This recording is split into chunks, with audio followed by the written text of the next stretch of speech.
Hey guys, do you ever need a...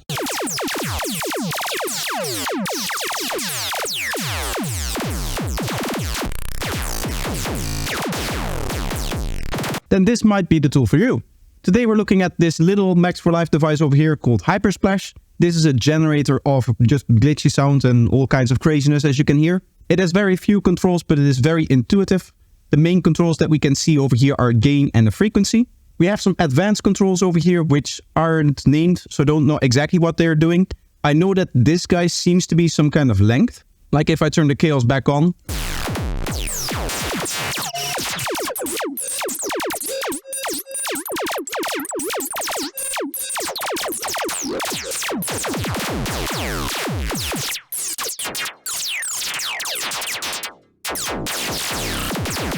You can hear that lowering that value we get less of a sustained sound, and also we get some nice glassy textures out of it. The main thing that I've been using up until this point is just this chaos knob, which just turns on and off the device and then it generates based on the timing that you set over here.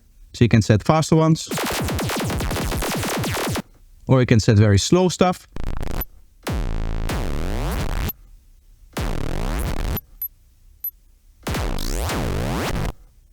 What you can also do is just send it MIDI.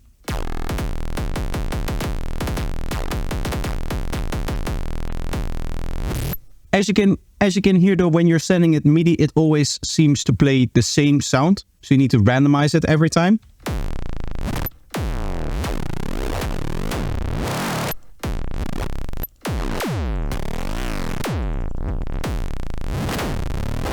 What you can probably tell is that this is a really powerful device, but I want to experiment with it a little bit more to show you what it can do, because just going over the controls like this is going to be a fairly short video. The very first thing that I would like to try is to have it randomize on every note. And I think I know of a way to do that with Shaper MIDI here.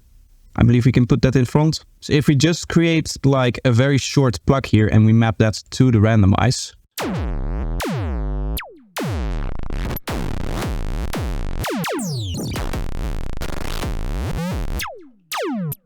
As you can hear now, every time that we play a note, we get a different sound. Now, as you can imagine, this is really cool if we make just like short bursts of it. So let's do one beat and just like place down a couple of notes and maybe even do it like faster.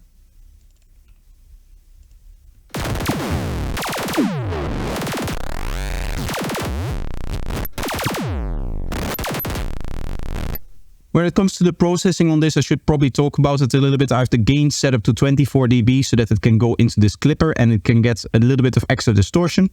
If I don't do that, if I just set this to 0, we get a little bit of a different sound, but it's still the same idea.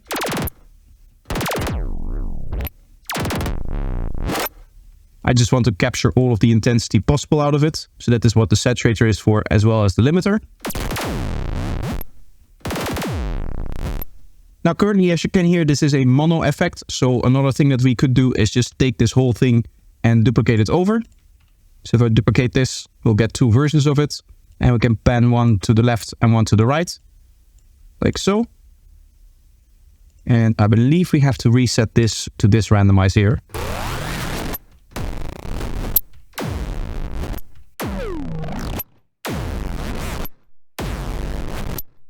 Let's set up some parameters here. Let's map some of these macros. 1, 2, 3, and 4. We can see that we actually get the names from it now. But I want to have this to the frequency and the 3 different feedbacks, I guess. Let's map this down for all of them so that we have full ranges.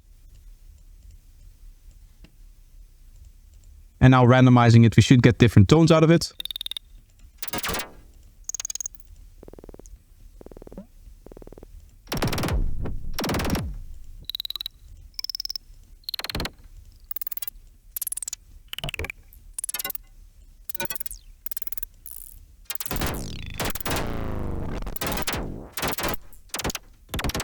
Of course, the way that you would ideally use a kind of tool like this is you would record this, so that you have like a nice recording session. The way I would do that is while you're experimenting, just duplicating this over quite a bit until you have something like this, for example. And we'll just set up a recording from Glitch Machine over here. record that, make sure that it's armed.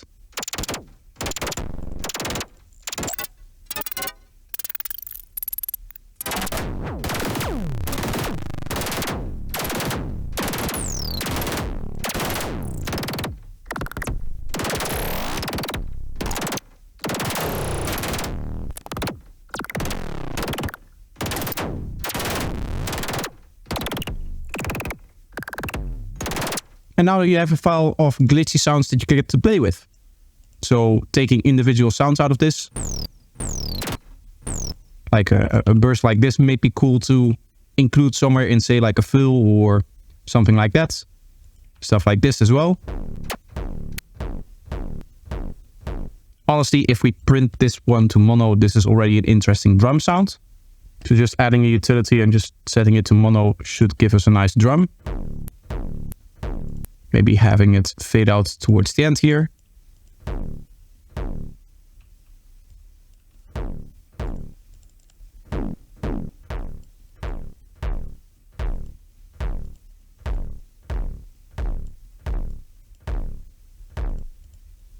That's cool. And then say that you want to filter it a little bit more like this.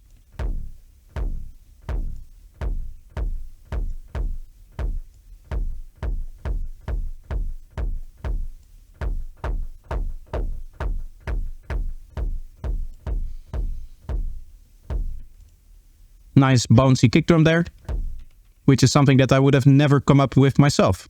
You see, the whole point of devices like this, in my opinion, is to generate stuff that you're never really going to find yourself. And the way that this device works is it seems to be working with these kind of pitching down kind of sines, which is something, or not even sine waves, just these pitching down kind of waveforms. And it is something that I experiment every once in a while in something like Serum. I can show you like a setup for that. What we would do is we would have Serum here, and then we would set this up to a very high rate, assign that to the pitch here, and maybe randomize both the speed here. So something like this, as well as the waveform. This is going to already get you a very similar effect. And if you wanted pitching down, of course, you get something like this. In this case, we can also 10x it to get really fast speeds.